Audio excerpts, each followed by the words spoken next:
Nouvelles informations dans l'affaire Palmade.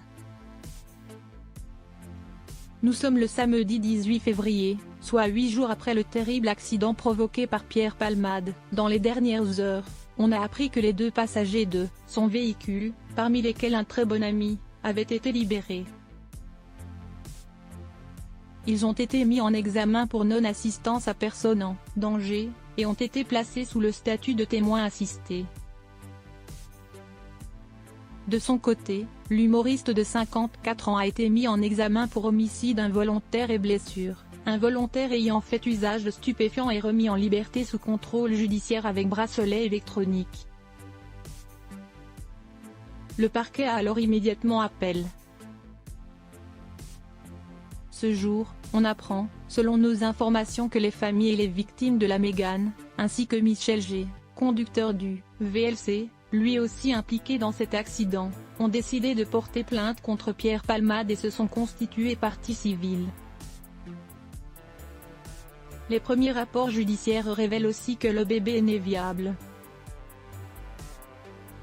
Parmi les victimes, on compte la jeune femme enceinte, Mila, qui a perdu son bébé dans cet accident, Yuxel, qui conduisait. La voiture souffre de multiples fractures, et a son pied gauche très abîmé, il aura beaucoup de mal à remarcher.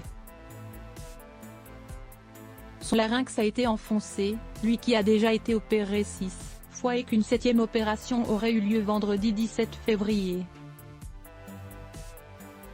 Également le fils de Yuxel, l'enfant de 6 ans, Devrin, qui est sorti du coma, mais ce dernier a des vertiges et est encore sous le choc, il ne pourra plus jamais parler et manger comme avant, d'après ce qu'ont dit les médecins aux membres de sa famille.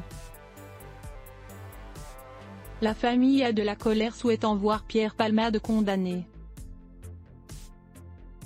Ce jour, BFM TV a révélé que le comédien aurait reconnu et déclaré pendant son audition avoir consommé des drogues de synthèse, seulement 30 minutes avant de prendre le volant.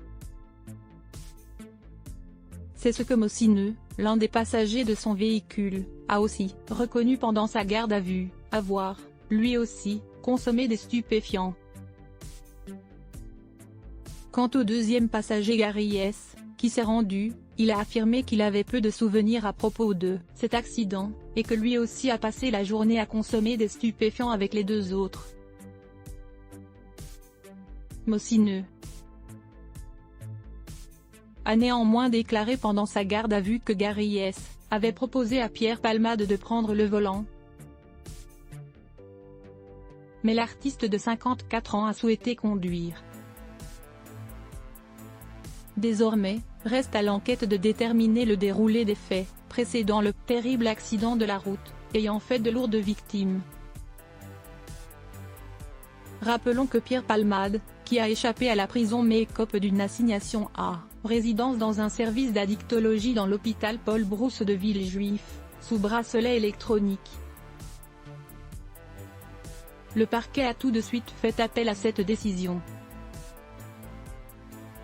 La prison a toujours été pour lui une perspective impossible comme il l'avait fait savoir il y a longtemps, évoquant même lui préférer le suicide. Jusqu'ici, le comédien a pour sa part fait savoir qu'il n'avait que très peu de souvenirs de l'accident, victime d'un trou noir, comme le rapportait Le Parisien. Il n'apporte pas de précision à ce stade sur les raisons de l'embarder. Il a seulement indiqué se souvenir être sorti de chez lui avec les 2 passagers avec qui il faisait la fête, ont partagé nos confrères.